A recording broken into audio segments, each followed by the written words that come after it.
Diciembre de 2025, mientras la de las personas en Estados Unidos concentrada en regalos, viajes y celebraciones de fin de año, el sistema financiero global, cambiando silenciosamente, y el oro acaba de alcanzar, rompiendo todas las barreras anteriores y generando murmullos de en los financieros que prestan y al mismo tiempo, completamente fuera del radar de los medios tradicionales y de la conciencia. Un nuevo mecanismo de comercio internacional ya en funcionamiento, liquidando transacciones multimillonarias sin utilizar ni una sola vez. Este sistema no es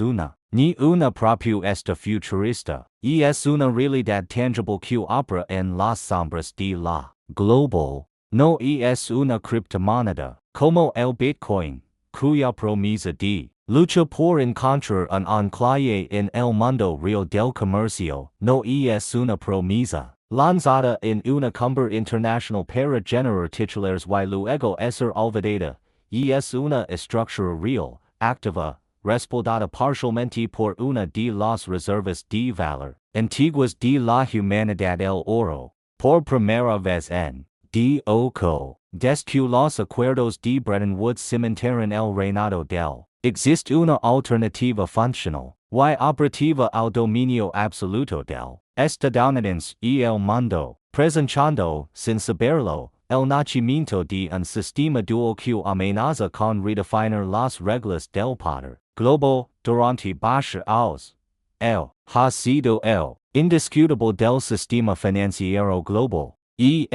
el cobra, el trigo, el comercio internacional en su totalidad, la deuda soberana de naciones grandes y pequeñas a todo ha pasado, directa o indirectamente, por estatus la, a Estados Unidos lo que el ministro de Finanzas, Giscard d'Estaing, en los ausluz un privilegio extraordinario. Esta ventaja la ha permitido al norteamericano gastar mucho de lo que produce en dólares a niveles, sin las consecuencias inmediatas que otras naciones y exportar su al resto del mundo, obligando a otros a absorber los costos de sus monetarias. Era un sistema que funcionaba para su arquitecto, pero que acumulaba resentimiento y desequilibrios en el resto del planeta. Pero la historia, con su implacable ciclo de hoy, nos muestra algo muy claro. Privilegio monetario, por argado que parezca, y es permanente.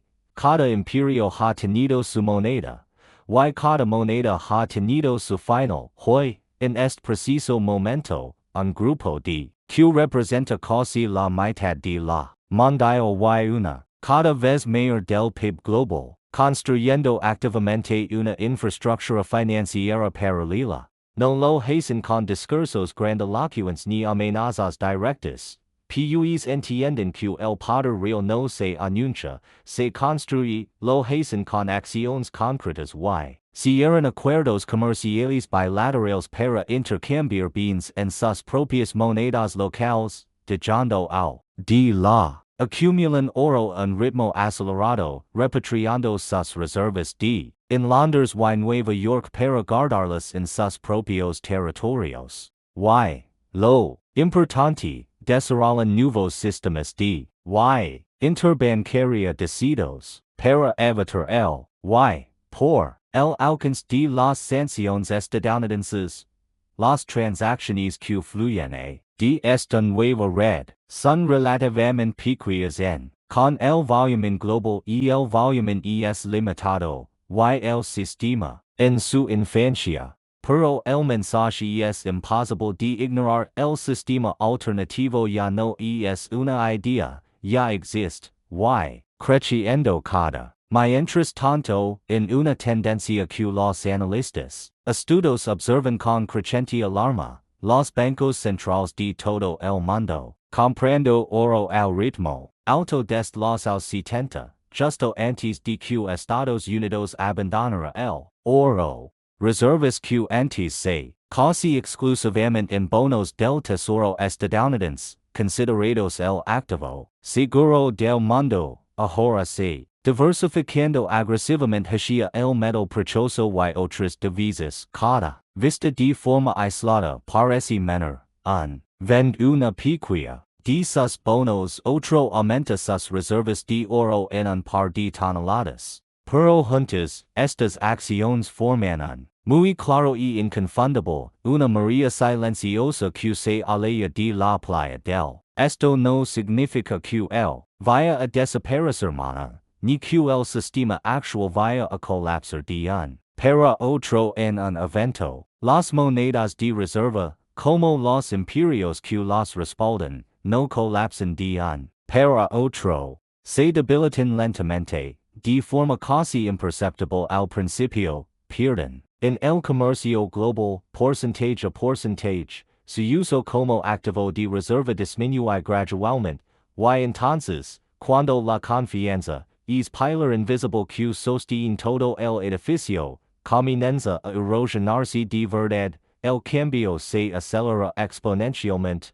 lo que, en construirse puede desmoronarse en de meses. Este proceso de decadencia monetaria no es un nuevo ni desconocido ya antes, y la historia llena de ejemplos, otra potencia global, otro imperio financiero que el comercio y la mundial, otra moneda dominante que todos, invencible, que, con una arrogancia fatal, que su era permanente y que las reglas de la historia no se aplicaban a ella. Para entender lo que, pasando hoy, para descifrar las seals que parpadean en rojo en el tablero de control de la mundial, primero debemos entender la gran monetaria de la historia moderna. Debemos viajar en el tiempo para analizar la del predecesor del, porque el verdadero peligro no es el cambio en mismo, ya que el cambio es la constante en la historia humana, y el verdadero peligro el riesgo, es no verlo venir, es ignorar las advertencias y asumir que el presente, para siempre, y cuando entendemos la moneda dominante anterior, sus fortalezas se convertirán en debilidades y la complacencia, a sus, todo lo que, ocurriendo hoy desde la de oro en Asia hasta los nuevos acuerdos comerciales en Medio Oriente, a tener un sentido aterrador y coherente, veremos el, entenderemos la hoja de ruta y nos daremos cuenta de que no estamos presenciando una serie de eventos aislados, sino las etapas iniciales de una, que, el poder y la riqueza para las generaciones venideras.